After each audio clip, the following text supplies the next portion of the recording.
I think you're bluffing. It's possible, pig. I might be bluffing. It's conceivable, you miserable vomitous mass, that I'm only lying here because I lack the strength to stand. But then again, perhaps I have the strength after all. Drop your sword. The Princess Bride. You're listening to Writing Roots, brought to you by Aspen House Publishing. Welcome to Writing Roots. I'm Lee Hull. And I'm Lee Esses. Today's episode goes hand in hand with the one we did a week ago, in that it's that moments just before the finale, when your character feels their weakest, their smallest, and they're also exhausted. The one that comes to mind is Lord of the Rings, where they are nearly inside Mount Doom, ready to drop the ring into the lava, and Frodo cannot continue, so Sam goes, I can't carry it, but I can carry you. It is that essential moment of getting past the exhaustion, of rallying yourself, pushing beyond. So we're going to talk about what it is and how to write being that kind of exhausted. And then the second wind that often comes to help the characters push past it. There are a lot of words for exhaustion and a lot of different types of exhaustion. The first kind we're going to talk about is a physical exertion. The second kind is going to be the lack of rest and sleep. And then the third is from ongoing emotional something or other. One of the ways that you can show a physical exhaustion is a post-training montage, where the characters have really worked, really put in all of their effort to get better, but they are now tired as a result. In order to tell if it's this kind of exertion, if you play games, especially tabletop games, this is your strength check. Do you have the strength to do another push-up? Do you have the strength to carry on with this thing? Or are you too tired? Another form of exhaustion that I think more people are familiar with is the lack of sleep, the not getting enough rest, and having to keep pressing forward. This is, I think, in combination from the physical exertion. You have a marathon sort of thing where you are continuing to run and you are not taking the needed rest during that run. This one in fantasy books especially goes hand in hand with the kind of magic system that you have. When Harry Dresden uses magic too much, he gets physically drained and he needs to rest and recharge prior to being able to use magic once again. You will see a lot of physical gestures that imply needing to rest and recharge in this category. That is the rubbing of temples, seeking out another cup of coffee, the detective who is poring over these files for the 17th time in 24 hours. In D&D tabletop gaming terms, this is your constitution save, your concentration checks, your ability to continue going just from your internal fuel. The last one is one I think we as authors are most familiar with, and this is the emotional exhaustion. If thing after thing after thing has happened that just each costs you something emotionally, and then that social battery gets drained, then you need time to recharge. For us as authors, this is often the writer burnout. In tabletop terms, I would say this is your wisdom save, potentially charisma save, if it is that very social battery, emotional exhaustion. So how do I write these kinds of exhaustion? If you want a quick action, something especially with the physical exertion where you are just, you are going to do things like flop or drop or heavy. Those kind of emotions where their limbs were heavy and they flopped to the ground, where they're just physically kind of giving up.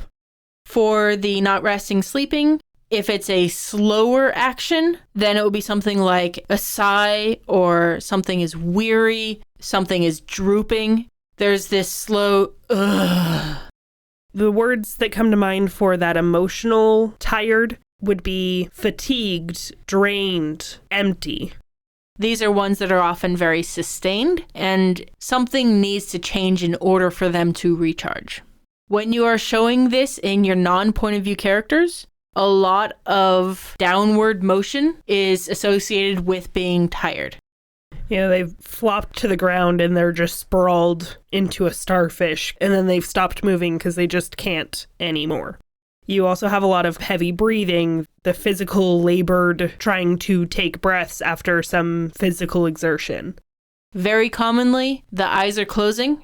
They are checking out from the physical world around them, and then they're either going to take a nap, they are going unconscious. Something is happening where the point of view character can clearly see they are no longer mentally here. More emotionally, you're going to get apathy. They're going to care less about things outside of themselves because they need so much to focus on recharging whatever aspect of themselves is drained. And when they are talking, they are using a lot of contractions. I don't want to continue on. I can't do this, Sam. Almost begging, just let me go. If you are trying to represent this idea from the point of view character where they're the ones that is exhausted, you're going to use a lot of metaphors, like the exhaustion settled deep into their bones. They need to recharge. They're hitting a wall. Lifting it felt like lifting 300 pounds. This is especially helpful when your editor says, show don't tell. Instead of saying the character was tired, these types of metaphors will help your reader feel. And they're often things that your reader can relate to because they've pulled all-nighters in college. They have lifted something that was too heavy for them. They understand these feelings because they've experienced them before.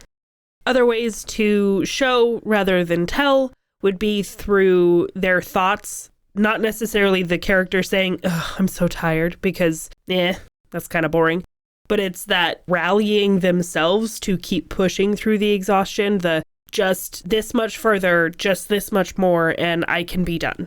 If it's a physical exertion, then there might be some difficulty thinking straight of, wait, which direction was I going? Why am I here? That dissociation and then coming back and forth. Even just mentally, if their body physically isn't going anywhere or showing anything, their mind is going to drift to more basic things before they remember their mission again. If your character is suffering from the emotional kind of exhaustion and a little bit of the sleep kind of exhaustion, they are likely going to experience some form of depression after a while. If that is a sustained thing, it is going to lead to irritability. It's going to lead to a worse lack of sleep because if you are depressed, it is harder to sleep sometimes, or you sleep way too much. Weird balance. The body isn't quite sure how to recharge, so it's throwing a lot of stuff at you going, I need lots of food, I need lots of sleep. If that doesn't fix it, no snack, water, vitamins, I'm out of ideas.